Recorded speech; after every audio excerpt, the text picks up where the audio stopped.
Welcome to Get Paid for Your Pad, the definitive show on Airbnb hosting, featuring the best advice on how to maximize profits from your Airbnb listing, as well as real-life experiences from Airbnb hosts all over the world. Welcome. We are your hosts, Josefa Kapadia and Jasper Rivers. Get paid for your pad. Get paid for your pad. Get paid for your pad. Get paid for your pad. Get paid for your pad. Get paid for your pad.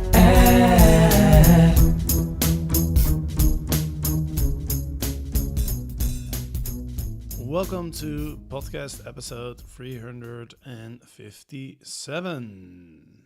In this podcast, I am going to talk solely about the update that Airbnb recently released on the use of profile photos in guests' profiles.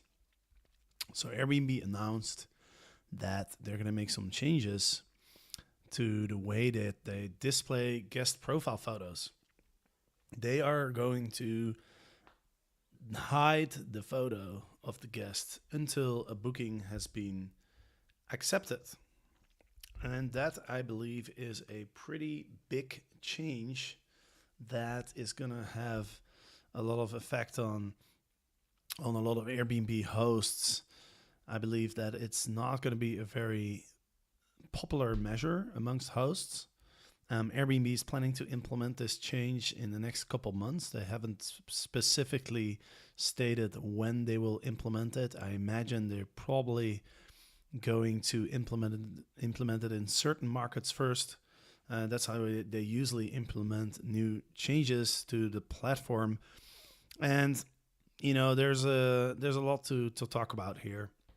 But I want to start with just kind of reading the press release that Airbnb came out with. So this came out on October 22nd, right? So I'm just going to read it so that you understand exactly what they are going to do and why they are doing it as well.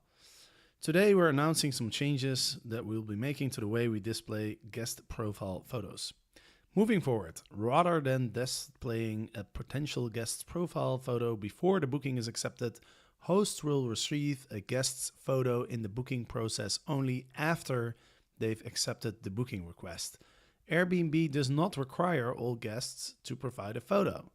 Instead, we'll be giving hosts the option to ask their guests to provide a profile photo, which will only be presented to hosts after they accept the booking. We have discussed some of this work in the past, and we want you to know more about the changes we will be making in the coming months. We have participated in a number of conversations with hosts and guests regarding this topic. We have listened to our community, and while most guests provide a photo, some guests told us they don't want to share a picture of themselves when booking. We also recognize that concerns have been raised about the potential for photos to be misused in a way that violates our non-discrimination policy. At the same time, hosts have told us that they value profile photos because they can help hosts and guests get to know one another before a trip begins and help hosts recognize guests when they check in. Additionally, we've seen how photos can be a useful tool for enhancing trust and promoting community. We want to balance these concerns. Airbnb does not require guests to provide a profile photo when booking a listing, and as we discussed earlier, this summer with our hosts, we will be implementing a series of changes in the months ahead. If a guest chooses to provide a profile photo, that profile photo won't be displayed to the host as part of the booking process until after the booking is confirmed. Because some hosts value profile photos and want to be able to know who they can expect at their front door, we will give hosts the option to ask that guests provide a profile photo prior to booking, which will only be presented to the host after the host accepts the booking request. This new option comes with important safeguards that are designed to ensure our community is fair and open to everyone. Hosts must turn on this feature for each of their listings proactively before they receive a reservation request. If a host asks for a profile photo, we'll prompt guests to upload one to their Airbnb profile before they can request to book that host's particular listing. However, the photo will not be presented to the host until after the booking is confirmed. If a host cancels a reservation after they see a guest's photo, the guest will have an easy way to contact Airbnb and report any concerns about potential discrimination by the host in violation of our non-discrimination policy and community commitment. If any guest believes he or she has been discriminated against and notifies our team, we'll immediately help them book an alternative listing consistent with our open doors policy, investigate the report, and take appropriate action. Any host who violates our non-discrimination policy may be permanently banned from using Airbnb. So this is the official announcement by Airbnb. They've been talking about this internally, apparently since 2016, and they will be implementing these changes in the coming months. And so what's going to happen is that, pretty soon, when you get a booking request from a guest, you won't be able to see the photo. You'll only be able to see the photo if, number one, you request that guests show a photo. And so this is something that apparently you can do this per listing. So you just have to activate this request once for a listing, and then it should apply to all future bookings. But obviously the big thing here is that a lot of hosts rely on the profile photo as part of their due diligence when they decide whether they want to accept a certain booking or not. Right? It doesn't apply as much to instant bookings, because when you get an instant booking, you will be able to see the profile picture regardless of this policy change, because once the booking has been confirmed, once the booking has been made, you'll be able to see the picture. And so I assume that the same rules still apply when it comes to instant booking, where you can cancel penalty free up to 3 times, or it's there's been some discussion around whether it's 3 times or whether you can always do it as long as you have a valid reason. But in any case, for instant bookings, this profile of a policy change isn't gonna really affect you as much. This has mostly to do with for the hosts that are consciously declining and accepting bookings on the basis of whether they think that the guests are a good fit for their listing or not, whether they feel comfortable hosting these guests or not. And I believe that a lot of Airbnb hosts out there rely on the profile picture to give them an idea of whether they want to be hosting these guests or not. It's one factor in the total due diligence process. There's other things that you can look at. Obviously, you look at reviews, you look at the information that guests write on their profile, but the picture is an important part. And I think that this is not a good move by Airbnb. I think that there's going to be a lot of pushback from hosts because hosts want to be comfortable. They want to feel secure hosting people, especially when they're sharing a space with their guests. They want to feel secure, and they also don't want their Airbnb business to be jeopardized by people misusing the system. People, for example, booking their place to throw a party, and then just accepting the fact that they'll probably be banned from Airbnb. But I'll talk more about why I think this is a really bad move on Airbnb's part, and why I think there's going to be a lot of pushback. But first, before we get into that, I wanted to discuss why Airbnb is making these changes. And I believe it's pretty obvious that they're doing it because there has been cases of racial discrimination on Airbnb. Now, I know this because I actually interviewed Rowan Jilkes. I hope I pronounce his name right. He's the co-founder of Inclusive. I interviewed him in, I believe it was podcast number 109. It was somewhere in July 2016 when I interviewed him. And Rowan had a very nasty experience on Airbnb where he wanted to book a place on Airbnb, and he was messaging with the guests, with the host, and suddenly the host decided to decline his request, saying that the dates didn't work out. Now, Rohan then told the host that he was flexible when it comes to dates and asked, like, hey, can we do other dates? And then the host didn't respond anymore. And so Rohan asked a white friend, so Rohan is African American. He asked his white friend to request a booking at the same spot, and the host ended up accepting that booking. So it was very clear that the host was declining Rowan's request based on the fact that based on his profile, and he suspected that it was the fact that he was African American that made the host decide not to host him.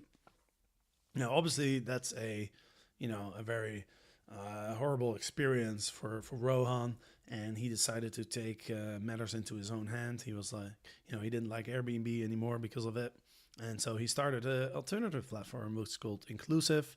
And on Inclusive, you can host, and but you can't see the picture of the person that you're hosting until the booking is confirmed. So that's essentially what Airbnb is doing now. They're implementing that same measure, and the reason that they're doing it, I believe, is because they don't want racial discrimination on their platform. Now, that of course makes a lot of sense. Like, who wants to have racial discrimination? Well, we don't want to have that in general. We'd prefer for everybody not to engage in that activity. But the unfortunate case, the reality is that there are people that make decisions based on racial considerations. So the question is, what can Airbnb do about it? And I guess they've thought about this for a while, but it's a very important issue for Airbnb, I think, and they're getting sued. They're getting sued a lot by African American people who suspect that the hosts are declined their reservations based on racial considerations. For example, there's a lawsuit going on in Oregon where a person filed a lawsuit a while ago. Airbnb filed a motion to dismiss the suit. Oregon judge denies Airbnb motion to dismiss lawsuit alleging intentional discrimination. So basically, Airbnb, what they always argue is, look, we're just a platform, right? We're just providing, the hosts and the guests with an opportunity to connect and to book accommodation. We're not responsible for what hosts and guests are doing on our platform. And there's been lawsuits in the past where the judges have ruled in favor of Airbnb on this issue. But I think Airbnb is really worried about this because of the image. It does a lot of damage to the image of Airbnb. It provides firepower to the hotel lobby, because the hotels, they can say, oh, Airbnb is that platform where all these evil racists hang out. When we don't have that. When you stay with a hotel, like, we don't care what you look like. Everybody's welcome. But on Airbnb, there's racism. The Airbnb is only for certain type of people.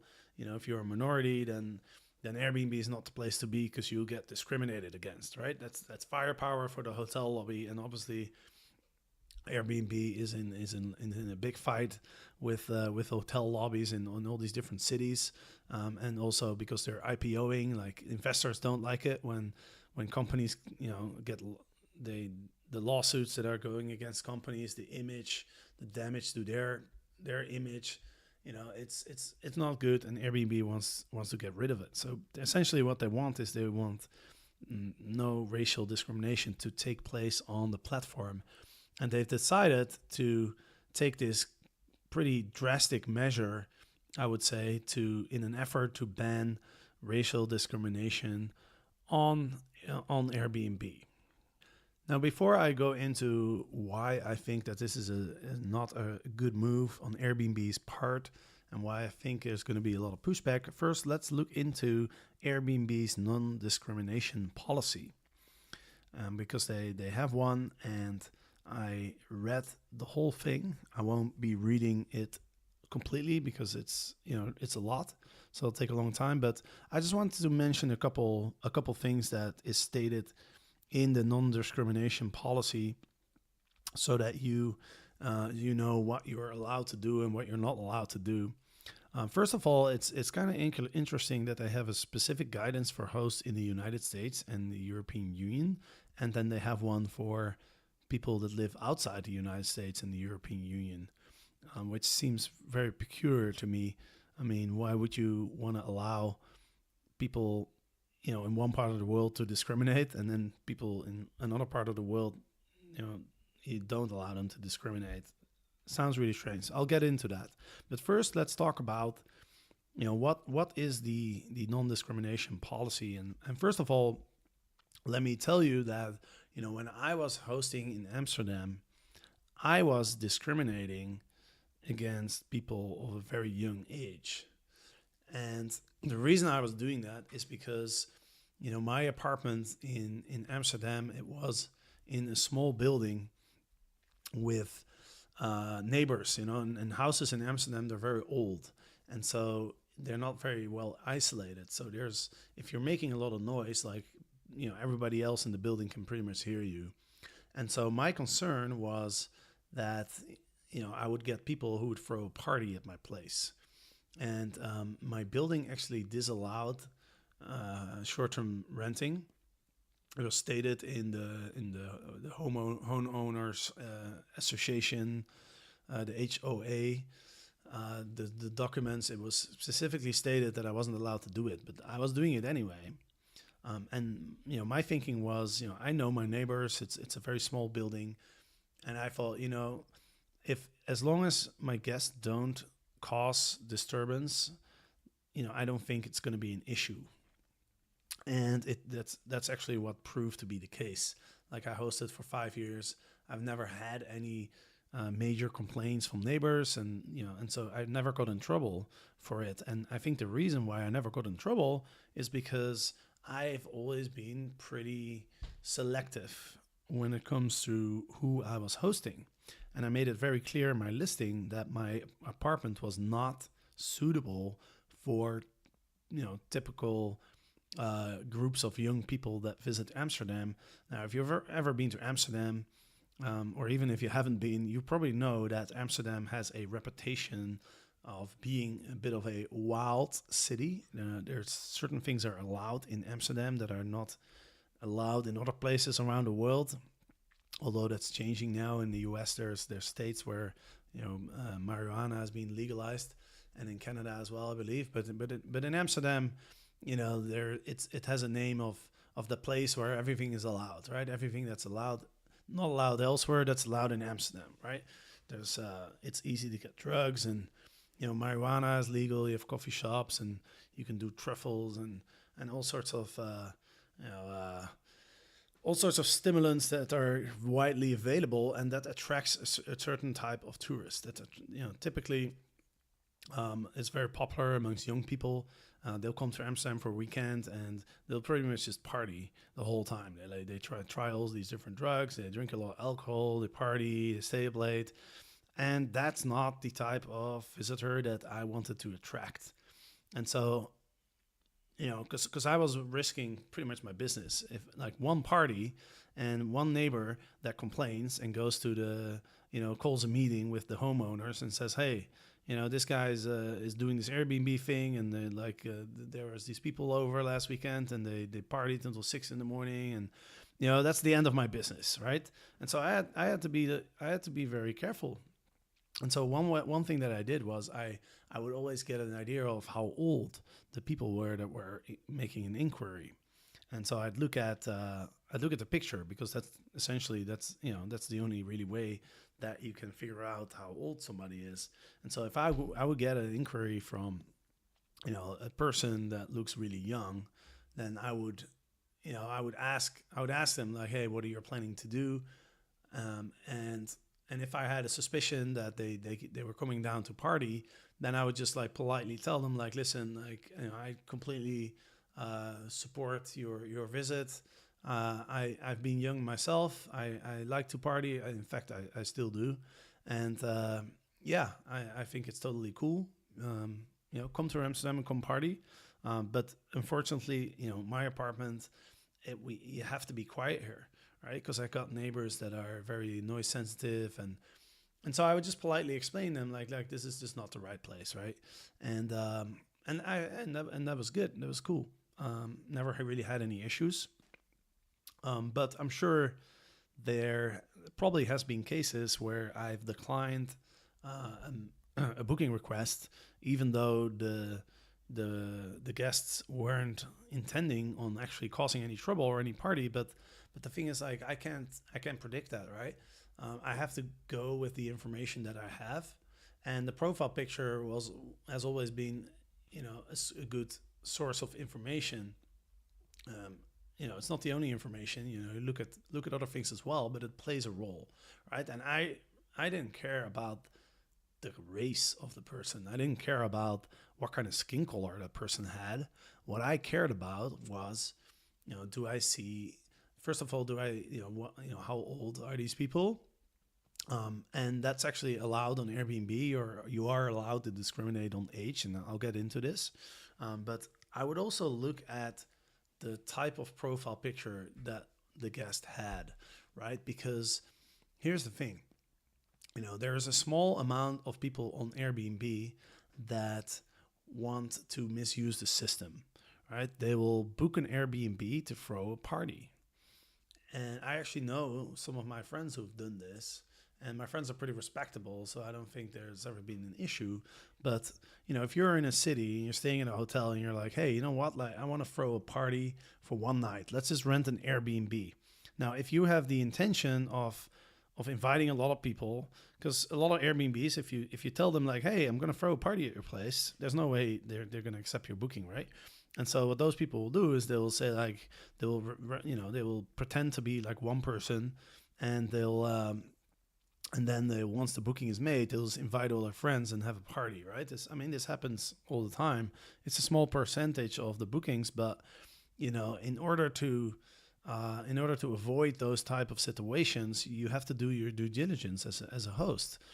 If with all the bad experiences that I've heard from talking to thousands and thousands of Airbnb hosts in the last 4 years, almost every single time there was a bad experience, it could have been prevented, because it was always like the host didn't have time to read the experience, the profile and the reviews. It was always the case that the host just kind of forgot to look into the booking, or it was an instant booking and it was a last minute booking. And so, almost all of these bad experiences can be could have been prevented by doing the due diligence, right? But if you're planning to throw a party on Airbnb, you know that you're going to get in trouble for it, right? And there's a good chance that the host and Airbnb are coming after you for the damages. If you do a lot of damage, if you throw a big party, like, damages are bound to occur, right? If you invite 20 people to a house and you're drinking or like you're partying till late in the night, like, things are bound to break, right? That's just going to happen. And so that when you organize a party like that, that that's going to happen. And so the last thing you want is for people to be able to track you down. And so the people who want to misuse Airbnb, they're not going to put a very clear picture of their face, right? That's just basic logic. And so,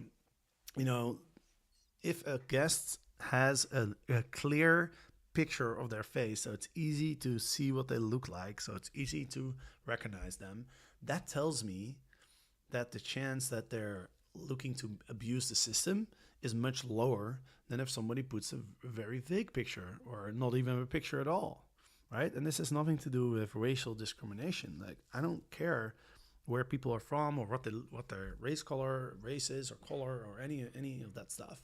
I don't care. I just want to see a clear picture of somebody's face. That gives me the trust. Okay, and that's not just that, right? That's part of it. The picture, the profile, the reviews, etc. All those factors play an important role in making the decision. And so by not providing a photo, it just makes it easier for people who want to misuse the system. It makes it easier for people who have bad intentions to get accepted, right? And here's the problem, right? If you get a booking request and you accept it, and then you look at the picture and you decide, okay, based on the picture, I don't feel comfortable hosting the guest, and if you want to cancel, you're running like a pretty big risk as a host, because what Airbnb will do is it might ban you from the platform.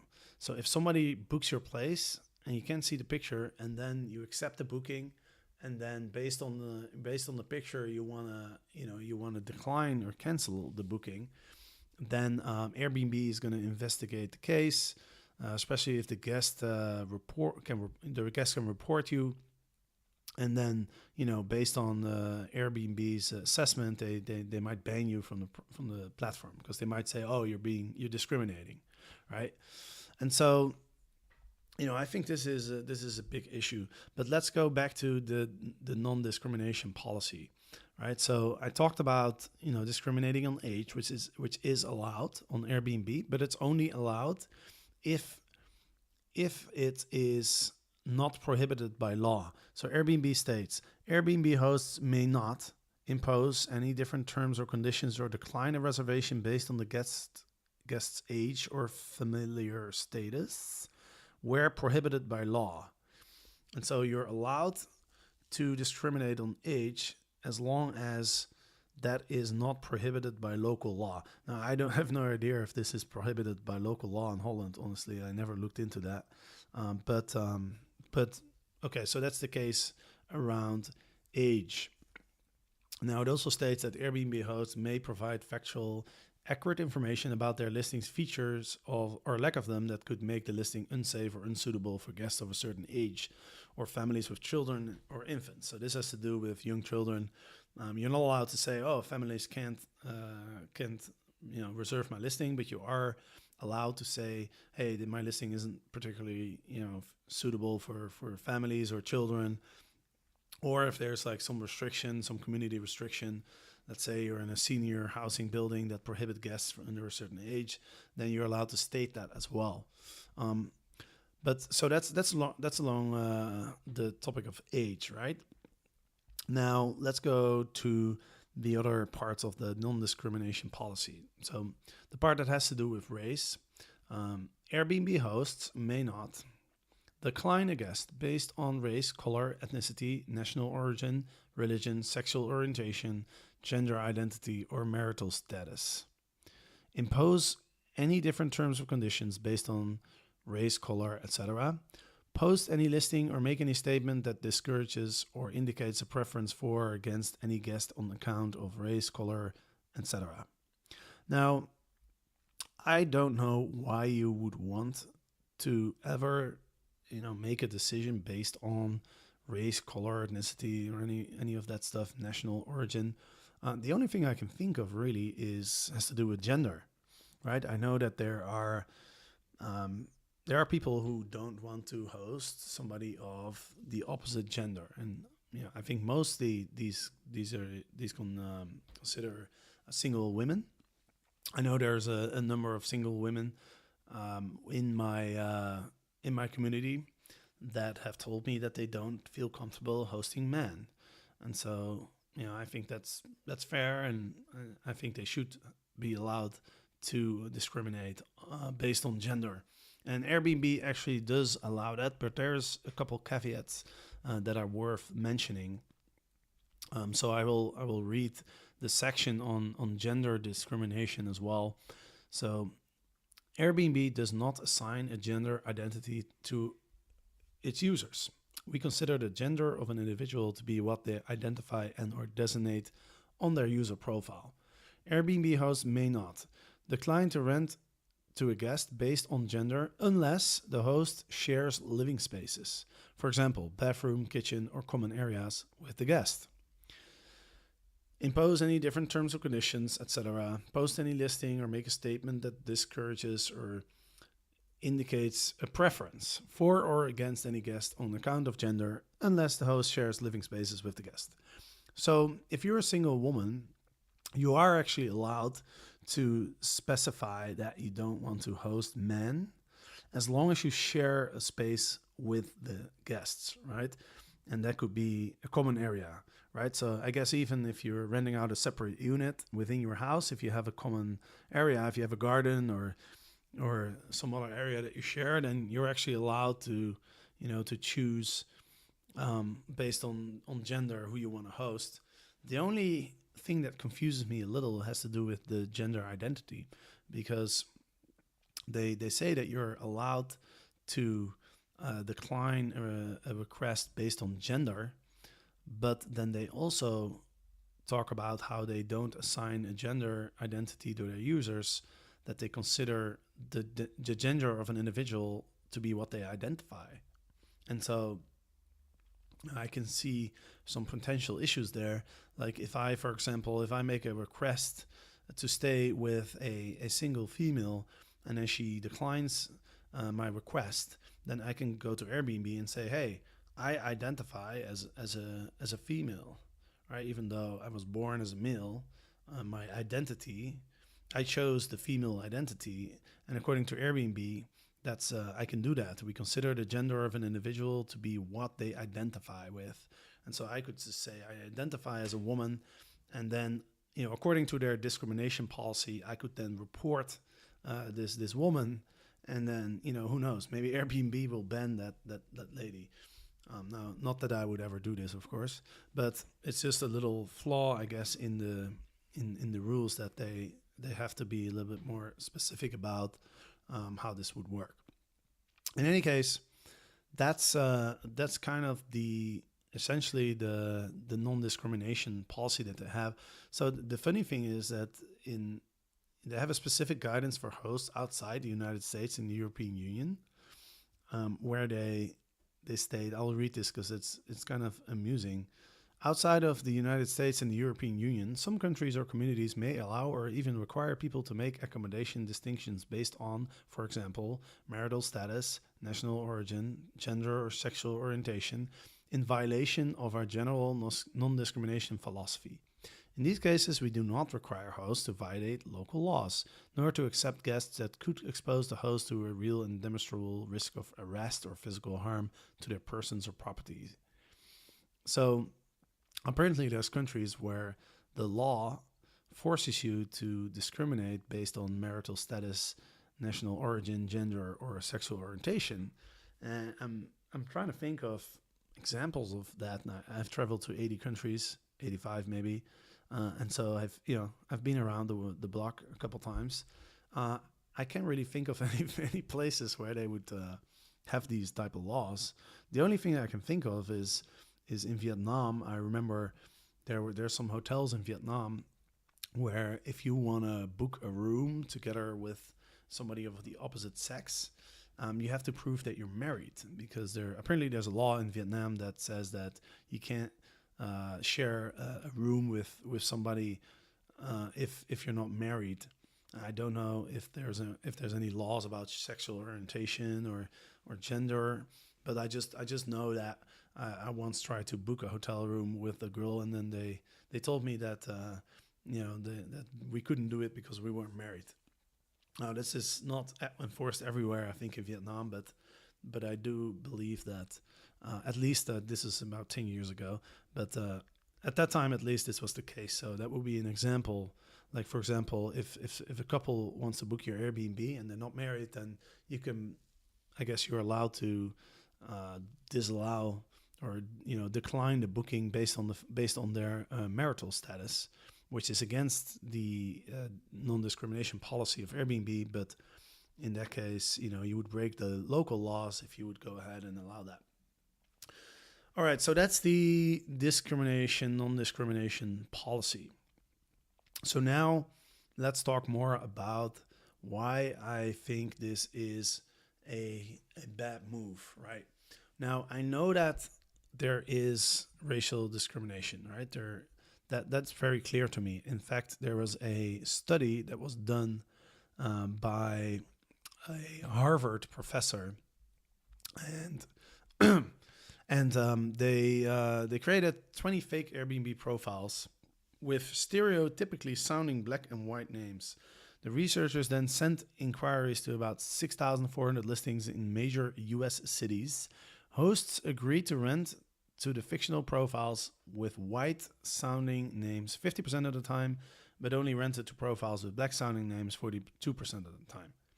So there does seem to be a racial bias, which means that, there's hosts on the Airbnb platform that do discriminate based on race, unless this is a coincidence. But I mean, I don't believe that. I mean, I do believe that people discriminate on race.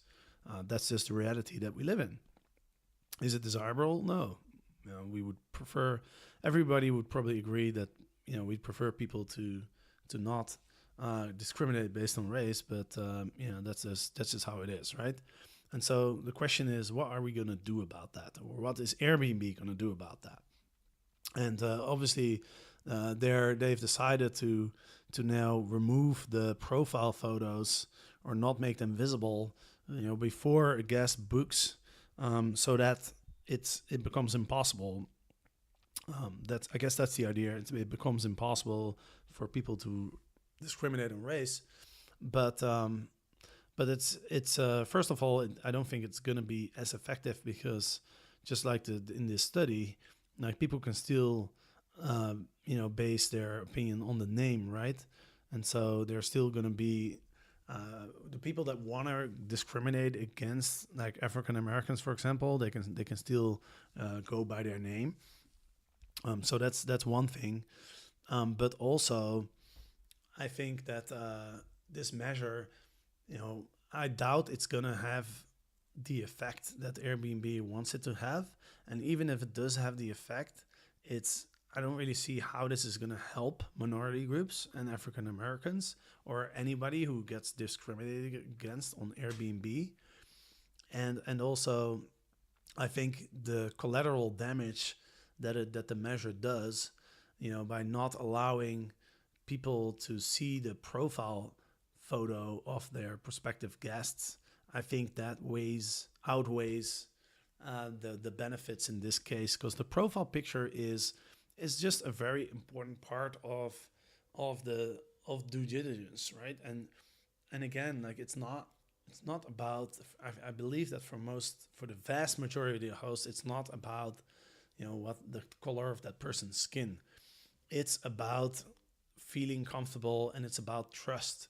When you can clearly see somebody's face and you can see their eyes, that builds trust. It makes you feel comfortable as a host, especially when you're sharing a space with your host. I mean, this might not be as important for people who rent out, vacation rental properties like far away from where they live, and they just have it as an investment. That's a different story. Also, you can't really compare this to hotels, right? Because a hotel is a very different business than hosting somebody in your home, right? You're letting somebody in your house. You're going to sleep with somebody who's going to be in your house all night, somebody that you've never met before, right? That kind of requires a lot of trust, and the photo is a very important part of building that trust. And the reason why I know this is because I went to VidCon, which is a conference for YouTubers. And as you may know, I have a YouTube channel, and I'm working on kind of getting more subscribers, like growing the channel and providing better videos, better content. And this is a learning process. I recently started doing live casts on YouTube that are really fun, that I'm really excited about. But anyway, I went to this conference together with my good friend Josefa, who is the famous singer and composer of the Get Paid for Your Pet intro song. And so me and Josefa were really good friends, and we went there together. He's also trying to grow his YouTube channel. And we had a chance to have our YouTube channels reviewed by some experts, a couple guys from vidIQ, which is a company that specializes in helping YouTubers grow their channel and create better content, etc. And they know everything about YouTube. I mean, they've got so many users that they've been able to do so many different tests and research that they know exactly what works, right? And as is the case in internet marketing and the marketing in general, what makes sense typically is not what works well. And I found out the hard way because this YouTube expert looked at my videos and he told me that my thumbnails were really bad. Now, my thumbnails, if you've been listening to the podcast episodes on YouTube, or if you've had a look, then you'll notice that I've always put a picture up there, and then the title and the name of the name of the episode, and then the number as well. And the picture is usually a view of a city. Like if I would interview somebody in Sydney, then I would put a picture of Sydney. And so the YouTube expert told me that's not a good idea. And so he said, what you want to do is you want, first of all, the picture should be associated with Airbnb in some way, that people understand that your videos are about Airbnb. And so he told me put a picture of a house or put a picture of the inside of an apartment, right? Because those are the typical pictures that you'll see on Airbnb when you browse through listings. And that's what people associate with Airbnb. So that was really useful advice. And if you've take a look at my YouTube channel, you can see I've started to implement that advice. But it was the second part that really struck me as very interesting, because the second part of his advice was that I take a whole bunch of like pictures of my face, and he actually recommended that I hire a professional photographer, which I did. And so I had a professional photographer take like 500 pictures of my face, and as per the YouTube expert's recommendations, I pasted a big picture of my face essentially on top of the image. And the reason that this is a good strategy is that when people browse through videos in YouTube, they're more likely to click on a thumbnail if it clearly shows a face, and most importantly, if you can see the eyes in that picture. But even just a face, a clear face, is already good. And then especially when you're smiling and your eyes are clearly visible, that builds a lot of trust. And so people are more likely to click on those thumbnails. And this is not by a couple percent. Apparently, this is like a major change. This is significantly, you get significantly more clicks on a picture if it includes a clear picture of your face and the eyes are visible, and it makes sense, right? Because the eyes are the window of the soul. I mean, you can, by looking in somebody's eyes, you can tell more about that person, and you feel more, you feel like you know that person better than, I would say, exchanging information. Like if you've ever been on a date, then you know that you could talk to a person for like an hour and find out like you have all these things in common, and you can relate to that person and everything. But in the end of the day, you look into somebody's eyes, and that's when you know whether there's a connection or not, right? That's when you know whether there's chemistry between two human beings. That's what builds a connection more than any information. And so it's very clear that a profile picture that is clear, where you can clearly see somebody's face and you can see somebody's eyes, that it builds trust. It makes the Airbnb host feel comfortable hosting that person. And so when that picture is not there, you don't feel as comfortable, right? Because you feel like, I don't know this person. Who is this person, right? And so, if you have to make your booking decision without that information, it makes that process harder because you have less information. And so, that's why the profile picture is so important. So I don't think it's fair to remove the ability for all Airbnb hosts all around the world, all 1 million of them, or I don't know how many there are now, 1.2 million or whatever it may be, but to punish all those hosts just because there's a number of Airbnb hosts, a small minority of hosts that engage in the practice of racial discrimination. I mean, I don't approve the behavior. I think it's horrible, but I think it's a minority. And also, there's a number of other reasons why I think this measure is not going to be very effective. And so I want to go through those reasons now. Well, first of all, let's think about what's the goal here, right? I guess Airbnb's goal is that by implementing these rules, one of two things are going to happen. Either people who are racists stop being a racist and will just accept everyone, or the racists will leave the platform. I guess that's what Airbnb wants, right? Because if that's the case, then the users will no longer experience racial discrimination. Although, I imagine that a lot of the times it's not always clear why a host rejects a booking or a request, right? Because the picture is just one thing. I mean, it's a combination of things, right? That you use to decide as a host. I mean, you use the profile picture, you use the text, and use the reviews that the guest has received from other hosts, as well as the reviews that the guest has left for the host. I always look at that as well, which not everybody does, but you can find those reviews as well, and that gives you some information as what the guest is looking for. So it's always good to look at those.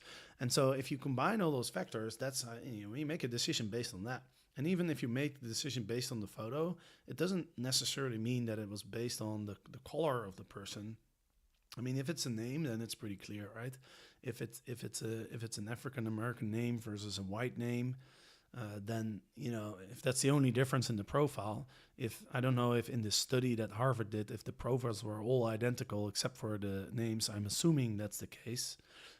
But when it comes to the names, it's much more clear that you're discriminating, and that's kind of like ironic in this case that Airbnb is not showing you the photo, but you can still discriminate based on name, which is actually a more effective way to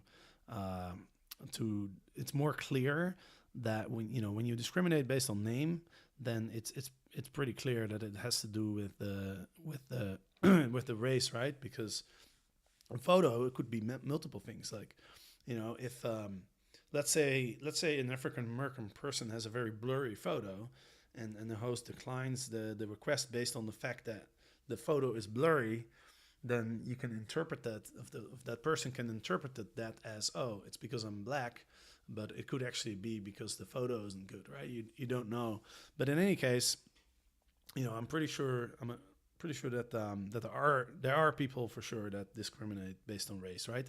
They don't want to host a person from a minority, like whether that's African American or maybe like a person who who's homosexual, or whatever else it may be. I'm sure there's people that do discriminate based on that.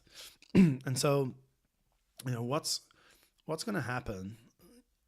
Okay, so let's consider the different scenarios. All right, let's say that all the racists now leave Airbnb. Right, that's what Airbnb wants. Now, if you think about it, that actually doesn't really help minorities, because let's take the example of an African American person, right? And to keep it simple, let's imagine there's 10 hosts. And one of the hosts is a racist, and that host doesn't want to host that African American person. Okay, so first of all, the problem with that is that the African American person will say, well, like, I can only stay with these 9 hosts, whereas like a white person can stay with all of them, right? And so that's not fair. And yes, that's true. That's not fair. But why would you want to stay with a host who's a racist? Like, I wouldn't want to stay with that person in the first place. Like, if somebody doesn't want to host me because I'm white, or because I'm from Holland, or because I'm European, or because I'm, whatever it may be, or just because that person doesn't like my face, I wouldn't even want to stay with that person. I'll be like, all right, cool. Well, I'll stay with somebody else then. Like, I don't want to put money in your pocket if you're, discriminating against me based on my race or my origin or whatever. I don't want to put money in that person's pocket. I don't want anything to do with that person. So why would I even want to stay with that person, right? And so, in the example, let's say there's one host who's the racist. Well, if you kick that person off the platform, I mean, nothing really changes for the African American person. He's still able to stay with 9 hosts, right? Before he wasn't able to stay with that one host because he's racist, and now he's not on the platform anymore. So, it doesn't actually help the minorities. The situation is still the same. They can still stay with the same hosts, right? That's in the scenario that the racist will leave the platform. But actually, if you think about it, the situation actually gets worse for the minority groups because now they have to compete with those other 9 listings with everybody else because the racist guy is gone, but that racist guy would have hosted some other people, right, that they're not racist against. And so those people who would have stayed with the racist now have to stay with those 9 other hosts, right? And so those 9 other hosts are going to be more booked. They might raise the prices a bit. I mean, it's a small effect, but if you think about it in a very pragmatic way, then it doesn't actually benefit anyone really. It's more the idea that these racists are no longer allowed to be on Airbnb, which kind of gives some sense of justice and some sense of fairness, which, I mean, I do understand that, but in pragmatic terms, like it doesn't really help. It doesn't really help the people that the policy is supposed to help. But then who knows? Maybe like if the racist gets replaced by non-racist host, then that would be a good thing. So I guess there is some there's some merit to it.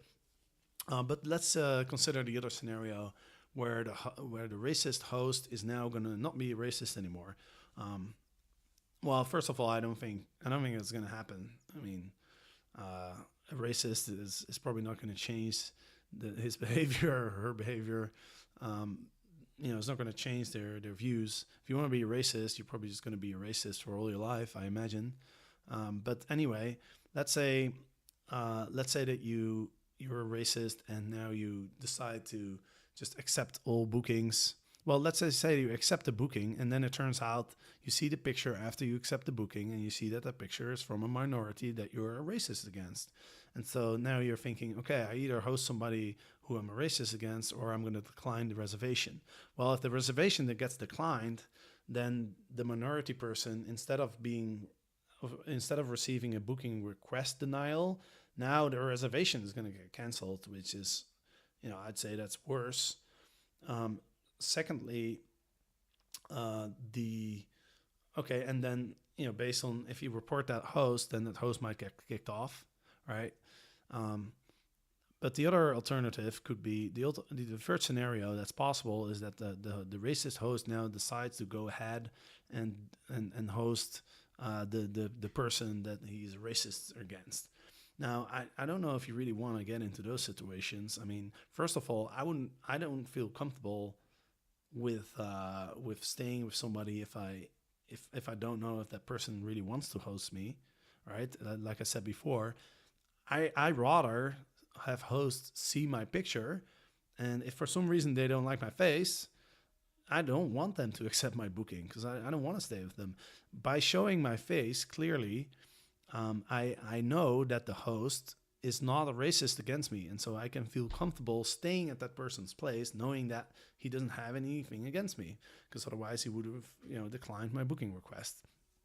And so, that situation where a racist host is going to host somebody that person is racist against, I mean, that doesn't really help the minority person either, right? I mean, it sounds like a bit of a nasty situation. I mean, I don't know if you want to get into those type of situations. So I just feel like it doesn't really accomplish a lot, this measure, but it has a pretty severe collateral damage, right?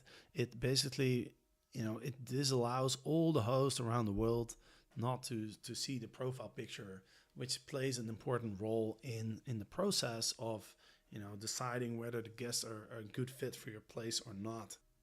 Now, there's one thing that I do want to mention there where I do see some benefit to this measure, and that's actually a situation that was described by one of the people that reached out to me.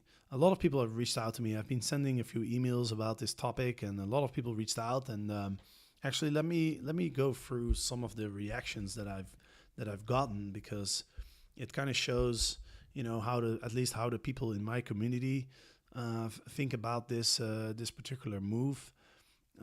The overwhelming majority of the people who have reached out to me let me know that they're not in favor of this particular move, but there was one person who was in favor of the move. So I'm going to go through some of the opinions of the people that are on my email list, which are probably a lot of the same people that listen to this podcast.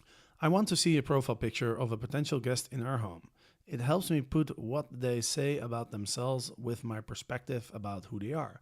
This is our home, guests stay downstairs, and it takes a lot of trust on our part to welcome them into our home.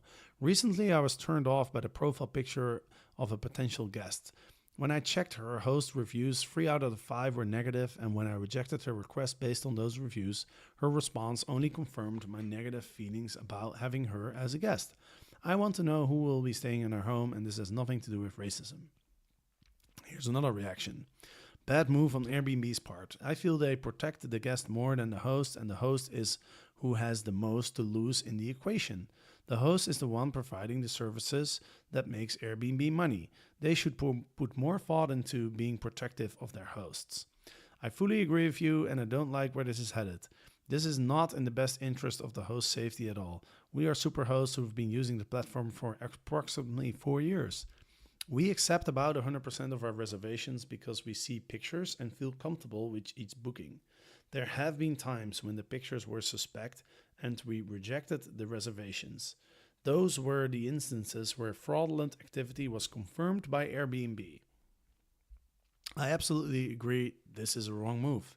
I am a single woman renting on Airbnb and I live in my house.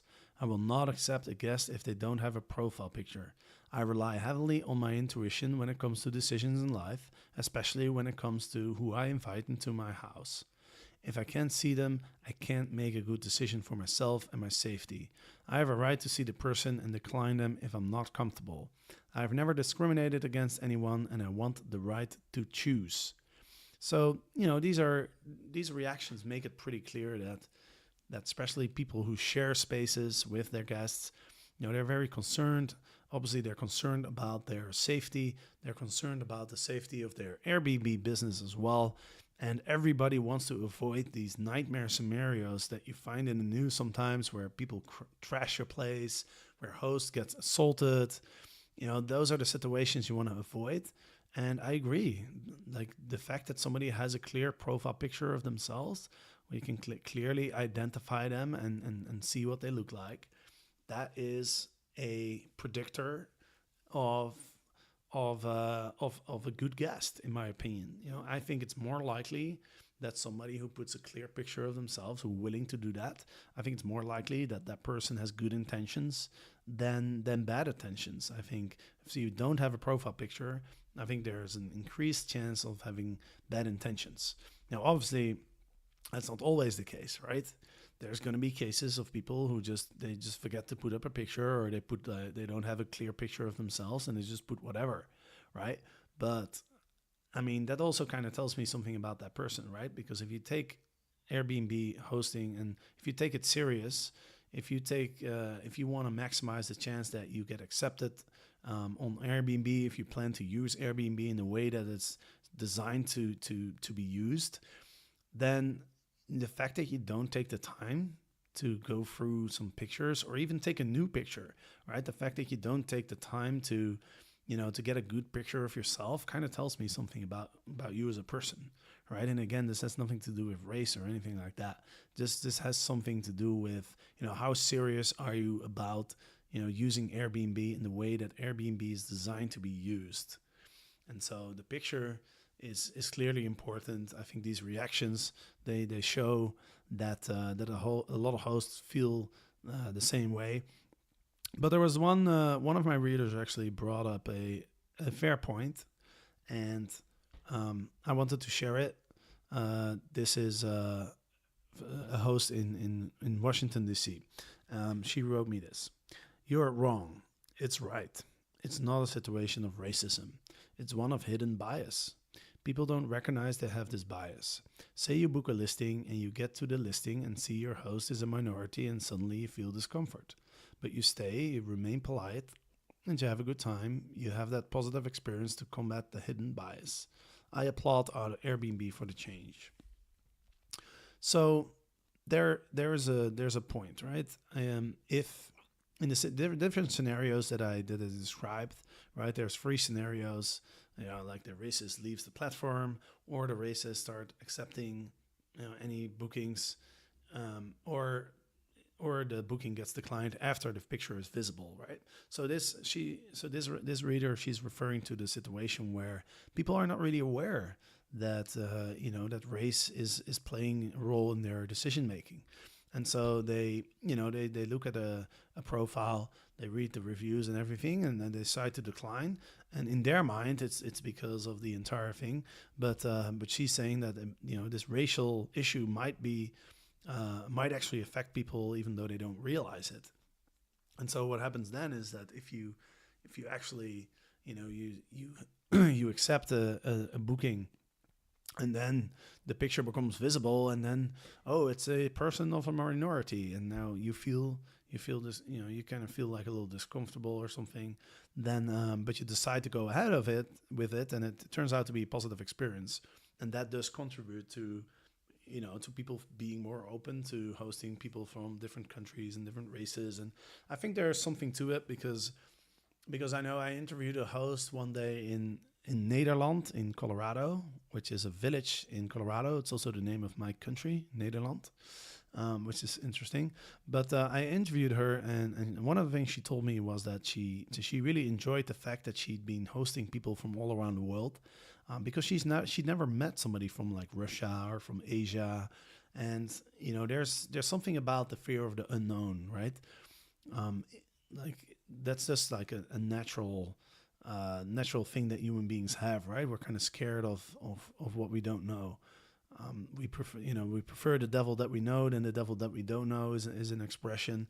And so she was saying like, yeah, like I feel more comfortable about the world in general. I feel more comfortable with people from, cultures, different races, different cities, different countries. Because now I've hosted people from all around the world, and I feel like, okay, well, there's, most people are just good people, no matter where you're from or what race you are.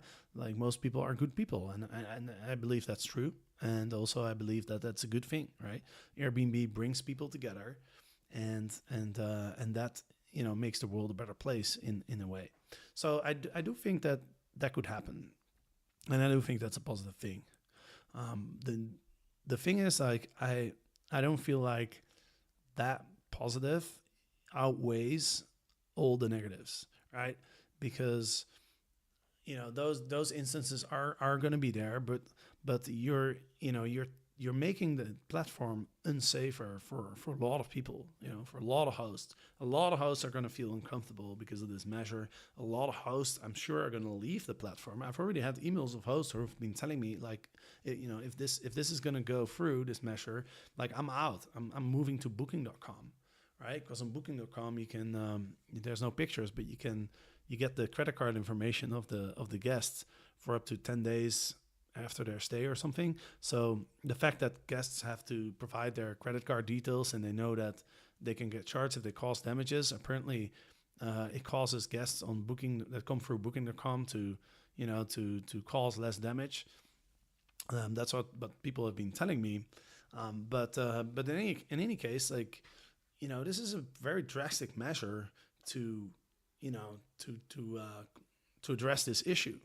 And I do agree that, that this issue should be addressed. Again, I want to make sure everyone understands that I totally do not approve of any discrimination behavior, racial discrimination. But I don't think this is the measure that should be taken. I think this negatively affects too many other hosts. Too many hosts who are who never discriminate and who've been behaving perfectly fine on the platform. You're punishing all those people, and I think there's a better way if you really want to get rid of these racists. And again, like, if you think about it, it doesn't really benefit. There's no huge benefits to removing these people, but I do understand. You want to have a platform where that behavior is not prevalent. So I can agree with that, right? Let's get rid of these people. And so how do we do that? Well, how about just allowing people to report profiles when racial discrimination is suspected, right? Airbnb can then look into the case. They have all the booking history, and so they can easily see, okay, who did this host approve of, and who did what were the requests that they declined, and is there some sort of pattern, right? If like a host has hosted 100 people and declined 100 reservations, and all the people that were hosted were, for example, white people, and the people that got declined were all from other races, then it's pretty clear this person is engaging in racial discrimination, right? Especially if the rest of the profiles look good, if the reviews look good of the other people, right? So Airbnb has all that information, so they can just investigate these cases. So instead of taking this drastic measure and disallowing hosts to see the pictures before the booking is made, what I suggest is Airbnb has like $3 billion lying in their bank account, right? If they use some of that money to create a department that specifically goes out and search for racial discrimination, right? If they hire like 100 people and maybe even have them create some fake profiles in cases where they suspect something, right? Because if all the people that feel like they're getting discriminated against, if they report those hosts, and there's a team at Airbnb that investigates these cases, right, and potentially using the fake profiles just like they did at Harvard, then I think we can track down the people that engage in this behavior, and then we can just ban them. And this way, it's not going to be at the expense of all the other hosts. So I think that's a much better solution than what Airbnb is implementing now. So I want to conclude this podcast by asking for your opinion on this matter.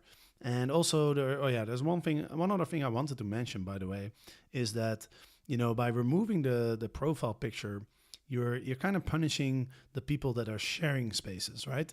Because for me, for example, like I noted earlier that I used to kind of discriminate on age in Amsterdam, but now I'm renting out in Egypt. I run this kite surfing school. They have a bunch of rooms, and I manage them on Airbnb. I've got my place in Colombia, in Cali, that I'm renting out. And so, for those places, like, I really don't care so much, right? Because this is, it's an investment. My property in Cali is an investment. I don't have neighbors, or at least like the other apartments in the building are also owned by investors who are renting out on Airbnb as well.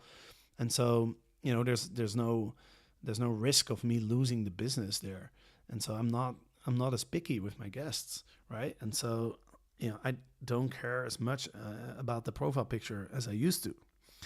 And so, what this tells me is that probably the people who are professionals, who don't share spaces with their guests, and who are hosting in places where there's no strict regulations, and their business is not as much in jeopardy. The worst thing that can happen is that they have damages, but at least their business isn't gonna die. those people, this rule will probably affect less, to a lesser extent. But the people that it would affect most are the very people that Airbnb started with. Like, Airbnb was originally designed for people to share their space, right? When Brian Chesky put that blow up bed, that air bed in his living room, I don't think he was envisioning, big real estate companies and property managers to use Airbnb as a marketing channel for their business, right? I mean, he was imagining, people renting out a spare room or a couch, or or maybe their place when they would go out of town. That's what he was imagining. And this measure, I believe, punishes the people that still engage in that type of Airbnb hosting. Those are the people that you're punishing the most, right? It's the people that are sharing their spaces. And typically, I also think that you're punishing the most vulnerable people the most. Because who are the most vulnerable people, right? Those are people that use Airbnb to pay for the medical bills, right? Or help them pay for their mortgage so they don't have to leave their home, right? There are people that pay for their children's college, right? Those are people that are most vulnerable, right? If they lose their Airbnb business, then that's obviously has major consequences.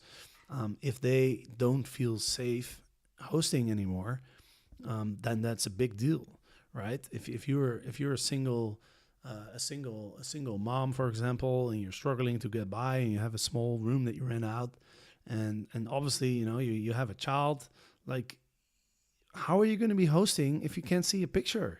I mean, how are you going to feel comfortable with that? And I think it's wrong to punish those people. I don't think it's right. I think there's other ways to get the racists off the platform. I mean, I do agree that obviously this is behavior that we don't want in the Airbnb community, but I don't think it's the right measure. So anyway, this is a very sensitive subject, right? Especially in the United States. I mean, I'm not an American, but I've lived in the U.S. I've lived in Chicago for a year and a half. I have a lot of friends in America. I stayed in Santa Monica. A couple months ago, I was there for 2 months, and I know that this subject is very sensitive, and that's why I think it's really important that there's an open dialogue. And that's why I really love hearing opinions of other people. That's why I wrote an email to my list, and a lot of people responded. And I would love to hear your opinion as well. So if you're listening to this and you want to provide your perspective, please email me at jesper@getpaidforyourpad.com. Like, I don't care if you're against or in favor. I don't care if you disagree with me, if you have a different perspective. It's all good. I like to hear different opinions and perspectives because that's important. That's how we learn. That's how we form our own opinions in the first place. It's by listening to other people, taking their perspectives in, and then deciding, what your own perspective is, right? That helps us form an opinion, and I think that's very important. Like, the freedom of speech is very important. And so I really encourage everybody to reach out, share your opinion on this matter. There's also people who have been asking me if there's something that we can do to change Airbnb's mind. Now, I'm actually gonna go to Singapore later today, and I'll be on a boat, on a cruise. So I won't really be online much in the next week or so. But I'm gonna think about that. I do think that if we as hosts get together and we offer some sort of petition to Airbnb, then we could definitely. There's a chance that could have an effect. But let's see. Like, this measure hasn't been implemented yet. It's going to come up in the next couple months. So part of me is also thinking, let's see what happens. I'm expecting there's going to be a lot of pushback from the community, and so I'm hoping they'll reverse this measure. But in any case, like, I'm open to ideas. So if you have an idea, I know there's a website, I think it's called change.org, where you can easily file like an online petition, and then you can track how many people support it. So yeah, if we can send something to Airbnb where 100,000 hosts sign this petition that they don't like this measure, then Now there's a chance that will have an influence on those people there in San Francisco at the Airbnb HQ. So yeah, please reach out. Also, if you're not on my email list, I send out emails every day with all sorts of tips and tricks and all sorts of news about Airbnb and all that kind of stuff. So if you haven't signed up yet, just go to getpaidforyourpad.com, and then you will see a green button. It says "Let's do it," and that will take you to another page. You can also go there directly, getpaidforyourpad.com/newsletter. You can put your name and your email, and then you'll receive my updates, as well as my YouTube channel. I do live listing reviews every Monday at 11 a.m. I'm thinking to actually turn that into more of a weekly Airbnb TV show almost, where I can get other hosts to join me. I can share my screen. I've got this really cool software that's called Wirecast. I'm still kind of figuring out how it works exactly, but I've managed to use it for YouTube, where I can stream live to YouTube and share my screen so I can show Airbnb listings. But in the future, I would love to do something where I would get other Airbnb influencers and go for news articles and have some different items around Airbnb, and just do it every week at a certain time, and then I'll upload the videos to YouTube and Facebook. I think that would be really cool. But it would be really fun if a lot of people can join for it. So I'm also trying to figure out what time would be best for that. Now, a lot of people have told me that the weekend is better than weekdays. Evenings are better. But also I have people in the US, in England, in Sydney, in Australia, and all over the world, really. So I've got to find a time that's kind of doable for everybody. If you live in Fiji or somewhere in the middle of the South Pacific, then you're probably going to be asleep. But I'll see if I can find a time where it's kind of like doable for people in the major areas in Europe, US, and Australia, and Asia. So that's what I'm working on. I would love for you to send me some suggestions, feedback, or whatever else it may be. Just send me an email, jesper@getpaidforyourpad.com. Also, if you want to be notified for these live streams, then just subscribe to my YouTube channel. Just go to YouTube, search for Get Paid for Your Pad, and subscribe, and then you'll get a notification when I'm live, so you can join and ask questions and comment, and it just makes it a lot more fun for everyone. So yeah, that's it for today. This was a long episode, but I think this is a very important topic. So I wanted to really take the time and kind of dig through a bunch of stuff. And look forward to hearing from you, jesper@getpaidforyourpad.com. Just reach out. I get a lot of emails every day, and I respond to all of them. Not always within one day, because sometimes I get a lot. And, I have life as well. But I'll make sure to always respond at some point. And if I miss one email, then feel free to reach out again and tell me I missed it. Anyway, thanks for listening. And next month, on Wednesday, there will be another podcast episode. So don't forget to listen. And of course, tell everybody else about this podcast, right? Okay, thanks for listening. And until next time.